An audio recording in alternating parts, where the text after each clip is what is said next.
મહાશિવરાત્રિને હવે ગણતરીનો એક જ દિવસ બાકી રહ્યો છે, ત્યારે સમગ્ર દેશ અને સમગ્ર ગુજરાત શિવમય રંગથી રંગાયું છે અને વિવિધ પ્રકારના કાર્યક્રમો પણ કરવામાં આવી રહ્યા છે. એટલું જ નહીં, આજના સમયે સમગ્ર વિશ્વ અત્યાચાર, દુરાચાર, ભ્રષ્ટાચાર અને આતંકવાદ જેવી વિકરાળ સમસ્યાઓથી ઘેરાયેલું રહ્યું છે. બીજી તરફ હાલ ચારે બાજુ મનુષ્ય દુઃખી, પ્રશાંત અને તણાવગ્રસ્ત છે.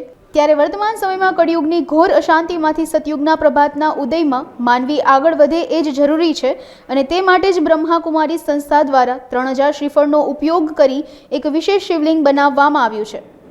ઓમ શાંતિ. બ્રહ્માકુમારી રેખા. વિશેષ કરીને બ્રહ્માકુમારી સંસ્થાની અંદર શિવરાત્રિનું ખૂબ જ આધ્યાત્મિક મહત્ત્વ છે, કેમ કે પરમાત્મા શિવ આ કલિયુગી દુનિયાની અંદર અંધકારની રાતમાં જ અવતરણ કરીને આપણી સૌ આત્માઓને વિકારોમાંથી છોડાવવા માટે વિશેષ પ્રજાપિતા બ્રહ્માના તનમાં અવતરણ કરી ચૂક્યા છે. એમને 88 વર્ષ થયા છે, જેની યાદગારમાં બ્રહ્માકુમારી સંસ્થા ખૂબ ધામધૂમથી શિવરાત્રિ મનાવે છે. એનું મૂળ લક્ષ્ય છે કે દરેક જન સુધી પરમાત્માનો સાચો પરિચય મળે, કલહ, કલેશ, દુઃખ, અશાંતિમાંથી મુક્ત થાય અને દરેક મનુષ્ય આત્માનું જીવન સુખ શાંતિમય બને. એ લક્ષ્યના આધારે આપણે ભવ્ય 3000 શ્રીફળના શિવલિંગનું દર્શનનું આયોજન કરવામાં આવેલું છે. ખરા આત્મા શિવરાત્રિ એટલે અંધકારમાંથી પ્રકાશ તરફ જવું. આમ જોઈએ તો દુનિયાની અંદર એવું વિચારે છે કે 12 કલાકની રાત્રિ અને 12 કલાકનો દિવસ, પણ વાસ્તવની અંદર રાત એટલે કોઈ પણ મનુષ્ય આત્માને સાચી રાહ ન મળે અને દર ભટકે અને અંદર એ દુઃખી થાય, એની બદલે એને સહી પરમાત્માનો પરિચય મળે કે પરમાત્મા શિવ એ નિરાકાર જ્યોતિબિંદુ સ્વરૂપ છે. એ જ્ઞાનના, પ્રેમના, શક્તિઓના, ગુણોના ભંડાર છે અને વિશેષ કરીને પરમાત્મા એક જ એવી મહાન હસ્તી છે કે જે દરેક ધર્મના લોકોએ એને સ્વીકાર કર્યા છે. કેમ કે દરેક મનુષ્ય આત્મા, ચાહે મુસ્લિમ, ઈસાઈ, ક્રિશ્ચન, પારસી, હિન્દુ, બધાનો હેતુ એક જ છે કે ભગવાન નિરાકાર છે અને એ નિરાકાર પરમાત્મા આપણને સૌને અંધકારમાંથી પ્રકાશ તરફ લઈ જાય છે. એટલે વિશેષ કોઈ ઉપવાસ કરે છે, કોઈ જાગરણ કરે છે, કોઈ અભિષેક કરે છે, કોઈ ધતુરાનું ફૂલ ચડાવે છે.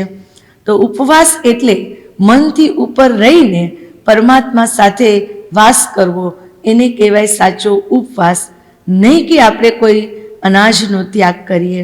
જાગરણ એટલે મનુષ્યની અંદર રહેલી બુરાઈઓને છોડીને સાચા માર્ગ ઉપર ચાલવું, એને કહેવાય સાચું જાગરણ.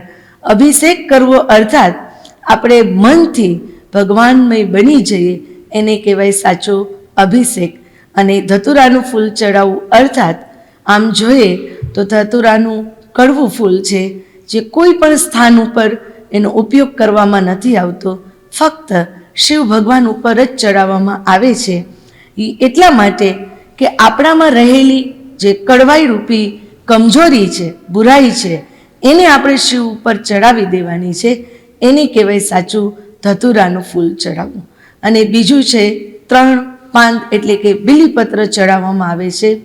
તો તન, મન અને ધનથી અર્પિત થવું, બલિ ચડવું અર્થાત બીલીપત્ર ચડાવવું. અથવા તો પરમાત્મા શિવ નિરાકાર જ્યોતિ સ્વરૂપ છે, તો એ પરમાત્માએ આવીને શિવ નિરાકાર હોવાના કારણે એને બ્રહ્મા દ્વારા સ્થાપનાનું, વિષ્ણુ દ્વારા પાલનાનું અને શંકર દ્વારા વિશ્વના મહાન પરિવર્તનનું કાર્ય કરાવે છે. એટલે પરમાત્માનું અવતરણ એટલે કે શિવરાત્રિ. વિશેષ આમ તો રાજકોટમાં અલગ સેવા કેન્દ્ર ઉપર ઘણા બધા પ્રકારના શિવલિંગનું દર્શનનું આયોજન કરેલું છે. એમાં પણ વિશેષ ઉપલા કાંઠા વિસ્તારની અંદર ગ્રીનલેન્ડ ચોકડી પાસે જગદંબા ભવનમાં 15 ફૂટ ઊંચા અને શ્રીફળ શિવલિંગ દર્શન અને આજથી એટલે કે 5/3/2024 લઈને 8/3/2024 સુધી વિશેષ સવારથી લઈને સાંજના 10 વાગ્યા સુધી દર્શન ખુલ્લા રહેશે.